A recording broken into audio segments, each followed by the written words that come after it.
Assalamualaikum warahmatullahi wabarakatuh. Perkenalkan, nama saya Indah Mulyani dengan NIM 22334045 dari kelas 2B Fakultas Psikologi dari jurusan D3 Keperawatan Fakultas Psikologi dan Kesehatan.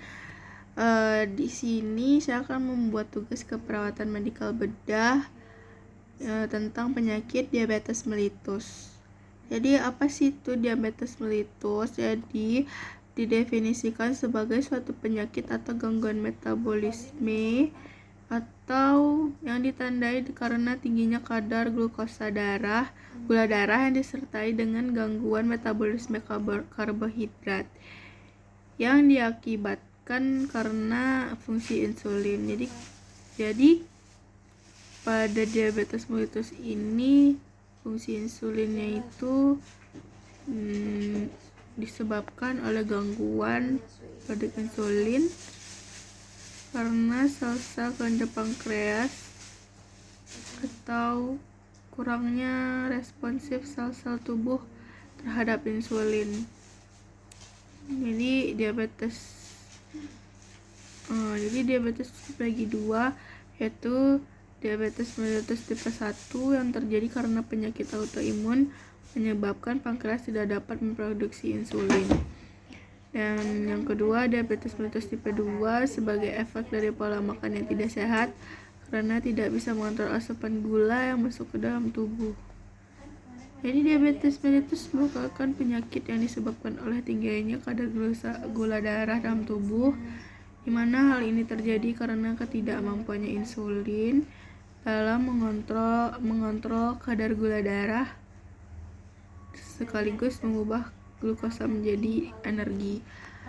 Jadi itu alasan kenapa diabetes mellitus kurangan insulin ya guys ya. Terus penyakit diabetes mellitus terjadi karena gaya hidup yang tidak sehat.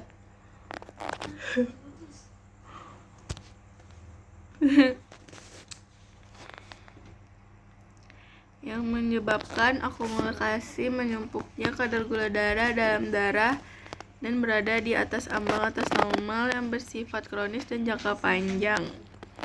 Lalu apa saja tanda dan gejala yang meliputi jadi apa saja tanda dan gejala diabetes mellitus itu? Yang pertama, haus, lalu kencing berlebihan, kelelahan, penurunan berat badan, pandangan yang kabur, dan mudah lapar.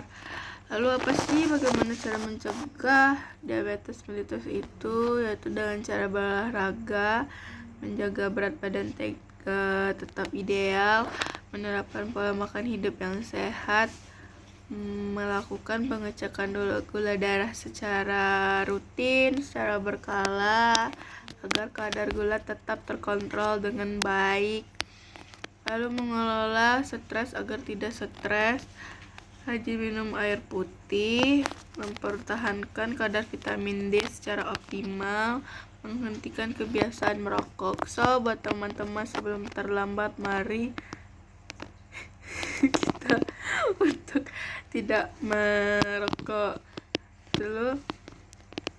Pemeriksaan penunjang dapat dilakukan seperti pemeriksaan gula darah sewaktu acak GDS, lalu gula darah puasa GDP, toleransi glukosa dengan pemeriksaan oral glucose tolerance test OGTT, dan hemoglobin tergiklasa HbA1c. SDKI-nya apa diagnosa yang diambil? Itu ketidakstabilan kadar glukosa darah yang berhubungan dengan manajemen medikasi tidak terkontrol. Lalu SLKI-nya ketidakstabilan kadar glukosa darah yaitu koordinasinya meningkat, pusingnya menurun, lelah menurun, rasa lapar menurun, kadar glukosa yang membaik, kadar glukosa dalam urin membaik, jumlah urin membaik. Lalu psikinya adalah manajemen hiperglikemia, yaitu identifikasi kemungkinan penyebab hiperglikemia, identifikasi suatu situasi yang menyebabkan kebutuhan insulin meningkat, monitor kadar glukosa darah jika perlu, monitor tanda dan gejala hiperglikemia, monitor keton urin, kadar analisa gas darah, elektrolit, teknik tekanan darah, ortostastik, dan frekuensi nadi.